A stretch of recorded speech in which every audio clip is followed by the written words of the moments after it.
जय श्री कृष्णा। कैसे हैं आप लोग फ्रेंड्स? आज की चर्चा जो बेहद विशेष होने वाली है, क्योंकि देखिए शनि अस्त हो चुके हैं, 7:30 ही आपके ऊपर से पूर्ण रूपेण समाप्त हो चुकी है। और ये जो समय है यहाँ पर सूर्य आपके द्वादश भाव से लेकर आपके लग्न तक गोचर करेंगे। ये जो परिवर्तन के शनि के राशि परिवर्तन से पहले का समय है, तो ये 35 दिन आपके लिए किस प्रकार से होने वाले हैं, तो इस पर पूर्णतया चर्चा करेंगे।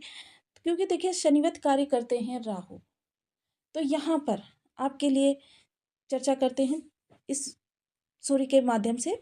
तो देखिए यदि आपकी लग्न में 12 नंबर बना हुआ है तो ये राशिफल आपके लिए है। यदि कुंडली में कहीं भी चंद्रमा के साथ 12 नंबर बना हुआ है तो ये राशिफल आपके लिए है। कुंडली ना होने की स्थिति में आप इसे नाम राशि से भी देख सकते हैं। यदि अभी तक आपने अपने इस चैनल को सब्सक्राइब नहीं किया है तो प्लीज़ सब्सक्राइब कर लीजिए, वीडियो को लाइक कर दीजिए, चैनल को शेयर कर दीजिए। इससे होगा क्या कि हमारे आने वाले हर वीडियो की नोटिफिकेशन मिल सकेगी आपको सबसे पहले। एक प्यार से कमेंट करना बिल्कुल ना भूलें। कमेंट से हमें बहुत मोटिवेशन मिलता है, हौसला मिलता है और ये पता चलता है आप और क्या जानना चाहते हैं। तो देखिए लग्नगत आपके इस दौरान ग्रहों की स्थितियों को जानते हैं। राहु, शुक्र और बुध की युति हो रही है। वहीं मंगल, क्षमा करें, गुरु आपके जो राशिपति लग्नपति होते हैं वो आपके तृतीय भाव से गोचर कर रहे हैं। मंगल आपके सुख भाव से गोचर कर रहे हैं। केतु आपके सप्तम भाव में है और वहीं शनि और सूर्य इस समय पर आपके द्वादश भाव में है। तो शनि इस दौरान अस्त हो चुके हैं। देखिए कोई भी ग्रह जब अस्त होता है या अपना किसी भी अवस्था का परिवर्तन करता है तो उसके प्रभाव हमें तुरंत नहीं प्राप्त होते हैं। हालांकि ये जो शनि अस्त का प्रभाव था ये आपका 23 तारीख को शनि अस्त हो गए थे, किंतु इसके प्रभाव जो हैं वो तुरंत आपको नहीं प्राप्त होते। कारण क्या होता है इसका? एक वैज्ञानिक तथ्य है कि देखिए ये जो ग्रह हैं ये इतनी दूरी पर हैं हमसे कि इनकी तरंगे हम तक आते आते काफ़ी समय लग जाता है।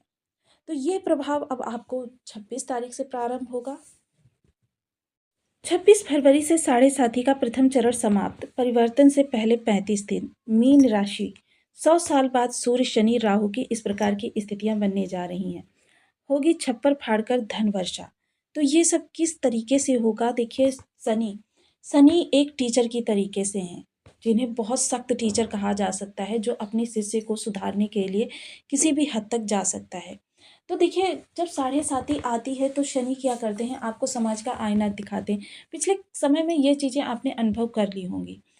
देखिए कि आपके बहुत से ऐसे हितैषी होंगे, ऐसे मित्र होंगे, बहुत से ऐसे संबंधी भी होंगे जो पहले कहते होंगे कि मैं आपके लिए कुछ भी कर सकता हूँ और आपको लगता भी ऐसा ही होगा, किंतु 7.5 ने जब आपके ऊपर अपना प्रभाव दिखाया तब क्या हुआ कि आपको उनके असल चेहरे दिखाई पड़े। लोग आपसे कतराने लगे, आपको आता देखकर रास्ते बदलने लगे। तो ये क्या था? शनि का लोगों का आईना दिखाया शनि ने कि लोग इस प्रकार के होते हैं, कहते कुछ और हैं, करते कुछ और हैं, सोचते कुछ और हैं। वहीं शनि एक सख्त टीचर की तरीके से आपको ये भी समझाते हैं कि जब स्थितियां विपरीत हो जाएं कभी भी एक प्लान के साथ मत रहो। कि मतलब देखिए शनि दूर के ग्रह हैं, दूरदर्शी भी हैं। देखिए नवम दृष्टि राहु और गुरु के पास है, किंतु इनसे भी दूर की दृष्टि जो है वो शनि देव के पास है। अब जब स्थितियाँ विपरीत हो जाती हैं तब क्या होता है, प्लान बी होना चाहिए आपके पास। जैसे आप किसी बिज़नेस को करते हैं, किसी जॉब में आप हैं, तो कि यदि एक काम आपका असफल हो जाए तो आपके पास प्लान बी होना चाहिए उन चीज़ों को सँभालने के लिए। ये चीज़ें शनि इस 7.5 के दौरान समझाते हैं। तो शनि एक बहुत ही महत्वपूर्ण ग्रह हैं। देखिए ये सूर्य पुत्र भी हैं। अब सूर्य का पूरा ही परिवार कह सकते हैं न्याय विधान से जुड़ा हुआ है। सूर्य राजा हैं, यमदेव जो हैं वो आपके, क्योंकि देखिए शनि और यम दोनों भाई-भाई हैं। स शनि देव आपको जीते जी आपके कर्मों के अनुसार दंड देने का कार्य करते हैं और उनमें से जो आपके कर्म बच जाते हैं, क्योंकि व्यक्ति पूरे कर्मों का भोग नहीं कर पाता है, उनको आपके मृत्युपरांत दंड देने का कार्य करते हैं यमराज जी। तो देखिए ये सब पूरा विधान जो है एक, कहते हैं ना कि जैसे आप कंप्यूटर में सब कुछ सिस्टमाइज़ कर देते हैं और कंप्यूटर आप सो जाएँ, जागें, कुछ भी करें, कंप्यूटर अपना काम अपने समय से करता रहता है। सेम वही चीज़ होती है हमारे गोचर में। चराचर जगत में कोई भी ऐसा नहीं है जो इन 9 ग्रहों से अछूता हो, इस विधान से अछूता हो। अब शनि देव जो कि अस्त हो चुके हैं, अस्त होने के बाद जो कि सूर्य देव ग्रहों के राजा हैं, क्योंकि शनि और सूर्य का जो 36 का आंकड़ा है, ये दोनों एक साथ होकर क्या होते हैं कि मतलब अगर बुरा नहीं करते हैं, तो आपके लिए अच्छा भी नहीं करते, एक असमंजस की स्थिति उत्पन्न हो जाती है। अब जब वो 2 विरोधी लोगों को एक-दूसरे के साथ में कर दिया जाए और वो एक-दूसरे का अहित भी ना कर पा रहे हों, तब समझ लीजिए उनकी स्थिति क्या होगी, सेम वही स्थिति इन दोनों की एक साथ होने पर होती है। तो यहाँ पर अब देखिए साढ़े साती का ये प्रथम चरण जब समाप्त होगा, तो सूर्य देखिए अभी 14 मार्च तक इसी भाव में रहने वाले हैं। इसके बाद ये राशि परिवर्तन करके चले जाएँगे आपके लग्नगत। लग्न में इनकी जो युति बनेगी देखिए शुक्र के साथ जब इनकी युति बनेगी तो शुक्रादित्य राजयोग बनेगा, बुध के साथ जब इनकी युति बनेगी बुधादित्य राजयोग बनेगा। किंतु राहु के साथ जब इनकी युति बनेगी तो एक ग्रहण दोष नामक दुर्योग का निर्माण होगा। तो अब ये आपके लिए किस प्रकार से प्रभाव देने वाले हैं, इन सब विषयों पर पूर्णतया चर्चा करेंगे। हालाँकि राजा के यहाँ पर होने से कई-कई राजयोगों के यहाँ पर होने से आपके लिए कुछ शुभ अवस्थाएँ भी निकल कर आ रही हैं और थोड़े से आपके लिए अरिष्टकारी स्थितियाँ भी निकल कर आ रही हैं। तो देखिए कि बहुत से लोग कहते हैं प्रभाव नहीं प्राप्त होता, प्रभाव अवश्य प्राप्त होता है। किंतु क्या होता है जब साढ़े साती चलती है, तो क्या होता है जितने भी ये राजयोग बनते हैं इनका अधिकांश बल जो होता है वो आपके साढ़े साती के अरिष्टता को समाप्त करने में चला जाता है। शेष बल से ये आपके लिए जीवन जीने के योग्य चीज़ें प्राप्त करवाते हैं। अब देखिए यदि आपके लिए ये राजयोग कार्य नहीं कर रहे होते, तो साढ़े साती का नाम क्या है? भूमि सुलाऊँ, भूखा मारूँ, तिस पर मारूँ लात। यानी दर-दर के लिए भटकाना, घर से बेघर करना और दाने-दाने के लिए मोहताज करना। ये होती है साढ़े साती की विशेषता। तो यदि आप अपने घर में रह रहे हैं, आप चीज़ों का भोग कर रहे हैं, हर चीज़ आपको समय के अनुसार प्राप्त हो रही है, तो फिर समझ लीजिए ये राजयोगों का ही प्रभाव है। हालाँकि देखिए जब ग्रह अरिष्टता समाप्त नहीं होगी, तब तक आपको धन की प्राप्ति कराने में विलंब करता है। तो ये ग्रहों के बलाबल पर भी डिपेंड करता है। तो आइए जान लेते हैं आपके लिए कहाँ से शुभता निकल कर आ रही है, कौन-सी अरिष्टताएँ निकल कर आ रही हैं। इन सब विषयों पर पूर्णतया चर्चा होगी इस वीडियो में, तो बने रहिए हमारे साथ इस वीडियो में एंड तक। आपको बहुत कुछ जानने के लिए मिलेगा, वीडियो बहुत ज्ञानवर्धक होने वाला है। सूर्य जो आपके द्वादश भाव से गोचर कर रहे हैं, एक तो साढ़े साती ऊपर से द्वादश भाव। द्वादश भाव देखिए यहाँ पर जो भी ग्रह आता है यदि आपके बर्थ चार्ट में उसकी अवस्था उच्च है, तब तो फिर वो आपके लिए शुभ करता है। यानी कि यहाँ से संबंधित जो भी आपकी नकारात्मकता है, उसको समाप्त करके आपके लिए शुभ ऊर्जा का संचार करता है। किंतु यदि ये कुंडली में थोड़ा-सा भी अरिष्ट कारक है, तो फिर इस स्थान पर आकर वो भी शनि के साथ में आपके लिए अरिष्ट स्थितियाँ बनाता है। अब सूर्य यहाँ पर देखिए क्योंकि ये स्वतंत्र भाव से अब आपके लिए प्रभाव देंगे। शनि जो कि देखिए पूर्ण रूपेण निर्बल हो चुके हैं, इनकी दृष्टियाँ भी पूर्ण रूपेण निर्बल है, किंतु दृष्टियाँ जाएँगी और उनके माध्यम से सूर्य अपने प्रभाव भेजेंगे। क्योंकि जब 2 ग्रहों की युति देखी जाती है, तो जहाँ एक ग्रह की दृष्टि मानी जाती है, वहाँ दूसरे ग्रह की भी दृष्टि मानी जाती है। शनि का बल बिल्कुल क्षीण हो चुका है। सूर्य अब उन दृष्टियों के माध्यम से आपके एक साथ 5-5 भावों को प्रकाशित कर लेंगे। त्रिलोकी को प्रकाशित करने वाला ग्रह आपके 5 भावों को प्रकाशित करने वाला है। अब वही 15 मार्च को जब सूर्य यहाँ पर युति करेंगे, तब देखिए यहाँ आपका चतुर्ग्रही योग निर्मित होगा। 4-4 ग्रह इस भाव से प्रभाव देते हुए दिखाई देंगे। तो 4 भाव लग्नगत देखिए राहु के बारे में एक तो शनि की अनिष्टता समाप्त हुई तो राहु की भी अनिष्टता समाप्त हो गई। दूसरा क्या है राहु इस समय पर 3 डिग्री पर गोचर कर रहे हैं। 3 डिग्री हालाँकि 3 डिग्री होने पर भी ये वक्री ग्रह हैं क्योंकि ये हमेशा वक्री ही रहते हैं और वक्री ही आपको प्रभाव प्रदान करते हैं। तो 3 डिग्री होने पर भी ये आपको युवावस्था के समान प्रभाव प्रदान करेंगे। तो देखिए नॉर्मल ग्रह की जितनी कहते हैं बल युवावस्था में होता है, उतना बल अब भी राहु के पास है। तो यहाँ पर सबसे पहले क्या है लग्नगत राहु की स्थिति को देखना बहुत ज़रूरी हो जाता है।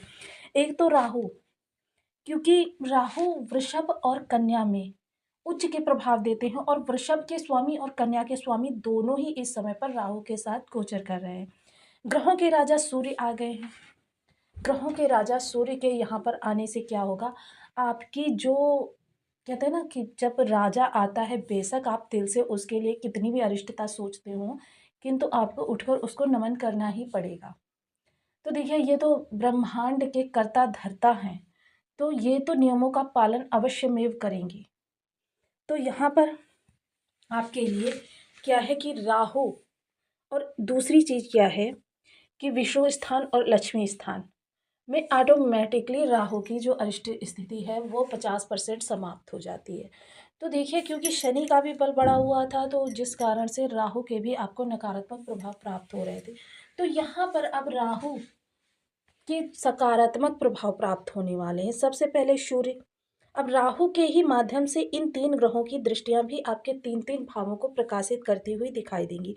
वो 3 भाव कौन से होंगे? सबसे पहले तो लग्न, जो आपकी इस समय बेहद बली हो रही है, और मैं सदैव आपको बताती हूँ कि लग्न या भाग्य दोनों में से किसी एक का भी बल यदि बढ़ा हुआ हो, यानी बलवान अवस्था में हो, तो फिर आपके लिए चिंता की कोई बात नहीं होती। तो ये 35 दिन आपके लिए बेहद शुभ स्थितियों का निर्माण करने वाले हैं। सबसे पहले लग्न से संबंधित, जो अभी तक क्या है कि आप ऐसे सिचुएशन में फंसे रहते थे कि आपको रास्ता नहीं दिखाई देता था, तो इस दौरान क्या होगा, आपके लिए स्वयं मार्ग प्रशस्त होंगे। जब यह मार्ग प्रशस्त होंगे, तो आप इस समय विलक्षण बुद्धि के स्वामी हैं। ऐसी बुद्धि जो येन केन प्रकारेण सामने वाले की मनसा को समझकर उसके अनुसार वार्तालाप करने वाली, ऐसा व्यक्तित्व जिसके अंदर ज्ञान, सौंदर्य और चतुरता का अद्भुत संगम है।